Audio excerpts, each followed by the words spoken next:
കേരളം നാളെ പോളിംഗ് ബൂത്തിലേക്ക്. നിശബ്ദ പ്രചാരണ ദിനത്തിലും പരമാവധി വോട്ടുറപ്പിക്കാൻ സ്ഥാനാർത്ഥികൾ പോളിംഗ് സാമഗ്രികളുടെ വിതരണം തുടങ്ങി. വോട്ടെടുപ്പിന് സജ്ജമാകുന്നത് 25,000-ലധികം ബൂത്തുകൾ.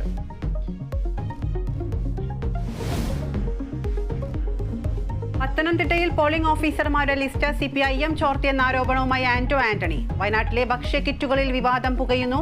BJP തയ്യാറാക്കിയ കിറ്റെന്ന് ആരോപിച്ച് LDF-ഉം UDF-ഉം. വഴിപാട് കിറ്റെന്ന് K. സുരേന്ദ്രൻ. ആദിവാസി സമൂഹത്തെ അപമാനിച്ചെന്നും സുരേന്ദ്രൻ.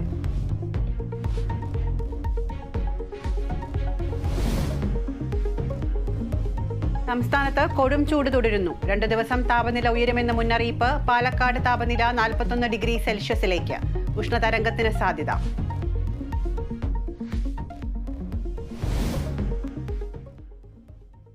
ആലപ്പുഴയിൽ ഭാര്യയെ വെട്ടിക്കൊന്ന ഭർത്താവ് ജീവനൊടുക്കി. മരിച്ചത് ആലപ്പുഴ പുന്തല സ്വദേശി ദീപ്തി, ഭർത്താവ് ഷാജി എന്നിവർ. ദീപ്തിയെ വെട്ടിയ ശേഷം ഷാജി തൂങ്ങി മരിച്ചു. കൊലപാതകത്തിന് കാരണം കുടുംബ വഴക്കെന്ന് പോലീസ്. IPL-ൽ ഇന്ന് royal Challengers Bengaluru Sunrisers Hyderabad പോരാട്ടം. മത്സരം രാത്രി 7:30 ഹൈദരാബാദിൽ.